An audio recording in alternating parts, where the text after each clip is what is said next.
Ashley Gamble.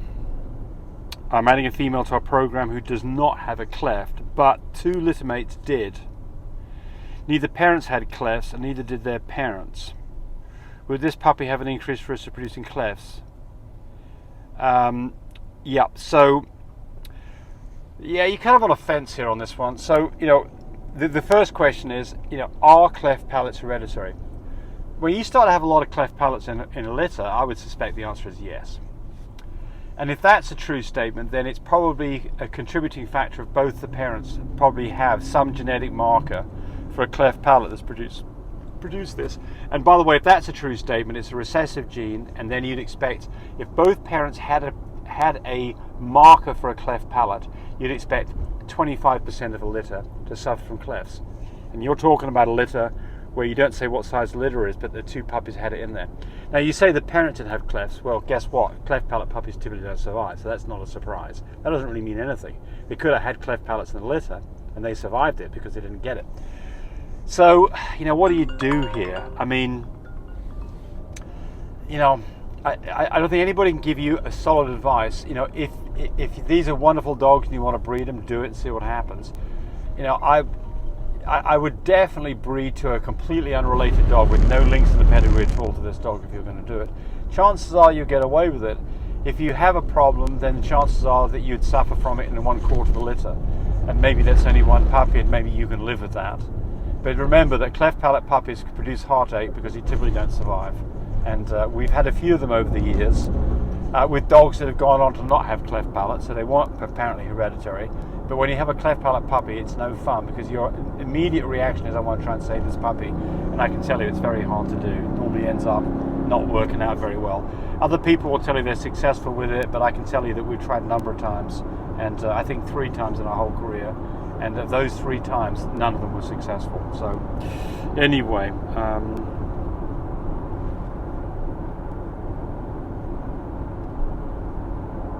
it's the same person.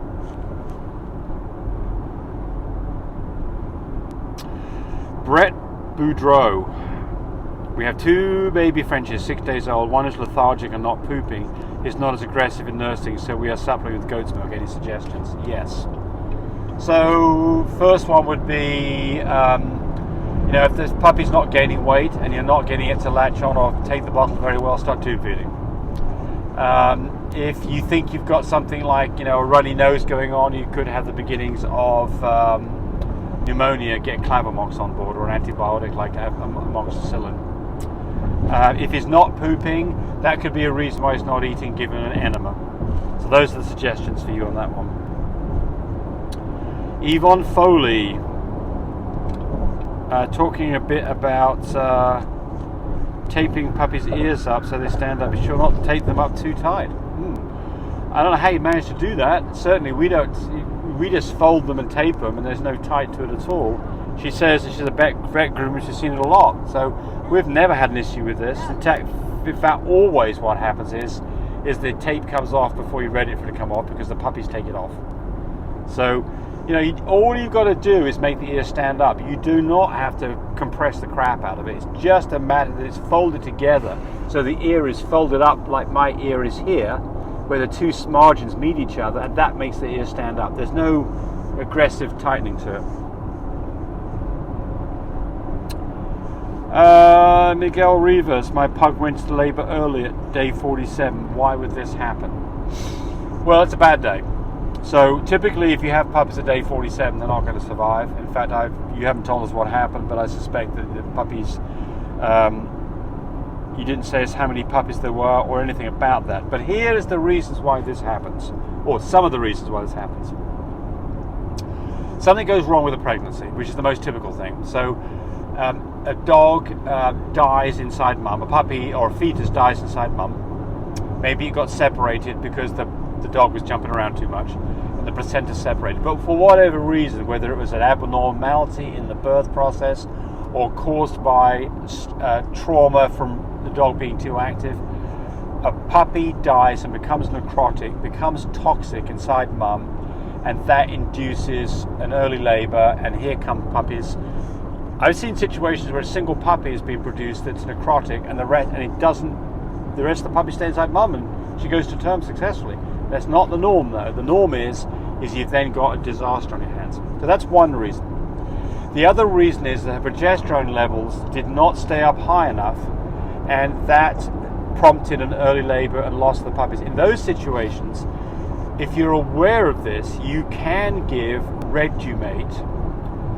There are probably other synthetic progesterone products you can give, but Regumate can keep progesterone levels above 20 and stop the onset of early labor. How would you know that? Well, you've got a dog now that's suspect for next time. So if you breed this dog again, next time I would do a progesterone test at day 42 and see what the progesterone levels are and be prepared to step in if you need to. Got anything else, Tammy? No, that's about it. So, sorry I had a problem. Nancy Johnson, you need to update your website. You are exactly right, Nancy. I do need to. I've been lazy. Yeah, I love my pups. Yeah, I love my pups. I do need to. You're exactly right. Places they can go look to is Love My Pups Official. Now that's on Instagram. Ah, okay, yes. Yeah. And of course, my Breeders' Supply has some information on there too. Yep. Wayne Manifold says, "Thank you." YouTube videos are always. Yeah, they're all up to date. We try and do one of those every day. Yep. So why would you go to Love My Pups? You go to Love My Pups for two reasons. One is to see puppies we have available, and right now, the three puppies we had are all spoken for, so there's no reason to go for that. We'd love you to go there because you want to look at our stud dogs. That is current. And then the other thing is... Well, I don't think you have Mandos. I don't. I need to. So it does need to be updated. And then the other thing is that I will shortly, and that I'm talking about the next day or two, telling you about my online courses that I want you guys to subscribe to. And I'll do a whole video on that, and I will do links at the end of these videos telling you how you can go for those. Right, let's have a look here. Oh, Sophia Cecilia got a dog's cherry eye fixed with our advice. Well, good. I'm glad that's the case. Excellent. And here's the last one from Yote 5.0, 26 minutes ago. This is a fresh one right here, Tammy. My female was 7.5 on the IDEX chart, 12.6. Bred her 12.8, around one more or less. I think what you're asking is when you should expect puppies. 2 months. Yeah, so the question is what date. So 7.5 is probably on 12.6, is probably a day early. So I'm going to say that the right time to breed her would have been 12.7. And then 61 days from 12.7 would get you to February 7. So I think February the 7th is really going to be close to your due date. That's a set date. Make sure you do temperature a week before breeding due date. That first breeding due date, do the temperature. Exactly. See if she quits eating, she's nesting, very uncomfortable. Not eating food. Like Yeah, so the important point that Tammy's making here is nobody, including us, can predict correctly the due date. We just get close. Mama lets you know. Mama lets you know. Don't let your vet try to tell you. Yeah, that's a very bad way to do it. Say, oh, I'm going to be out of town. Make sure you have at least 2 or 3 vets that you can call and depend on that will also do emergency calls too.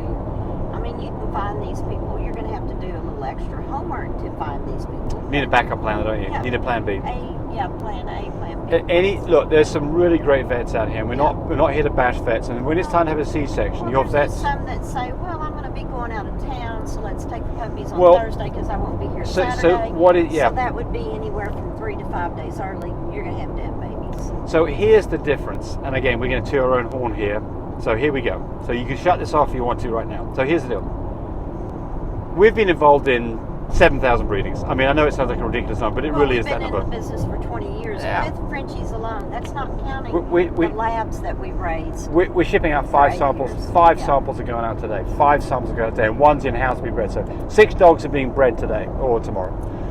So those dogs, so you can see, if you do that many 5 days a week, you're talking about 1,000 dogs being bred in a year, right? So the point is, all of those we get interested in and helping out in making sure the C-section is done correctly. The vets might have been involved in 30 of these. So they don't know all that, they don't, not there to live through the whole thing so many times. And so they get into this idea that it's okay to take puppies just purely based on an AI date. And it's right 70% of the time, but it means it's wrong 30% of the time. And I get phone calls daily about this. And some of them end up, some of them end up in really, really bad results. So you've got to pay attention to this. You really do. All right, enough. You don't want to lose babies. No, it's just, I mean, here's what happened. I just had one the other day. I got a picture. 10 puppies laid out on a towel. 10 Frenchie puppies. You could tell, they're all dead. They've all got slick faces. And this poor lady was just crying her eyes out. She went home. You know, she was really looking forward to, I mean, she had a pregnant dog. It was going to be wonderful. The kids were so excited. And here they go home with no puppies, a vet bill for thousands of dollars, and you know, all really upset. Just don't do it, please. No, it's so avoidable. Anyway, enough of. Cry for a week. Yeah, I cry for them. I just hate it. Anyway, there we go. On to more exciting things. Bye, everybody. Thanks for watching the video. I really appreciate people who subscribe to me. It helps me, encourage me to do more of these videos. But do remember, disclaimer here, I am not a vet. I'm not a licensed medical professional. I'm purely a person who's been breeding dogs for the last couple of decades. Any information that you got from this video, use at your own risk. There's nothing implied here, and certainly this should not be used as a substitute for advice from your veterinarian or your medical professional. I hope you enjoyed the video. Come back for more of them. Bye.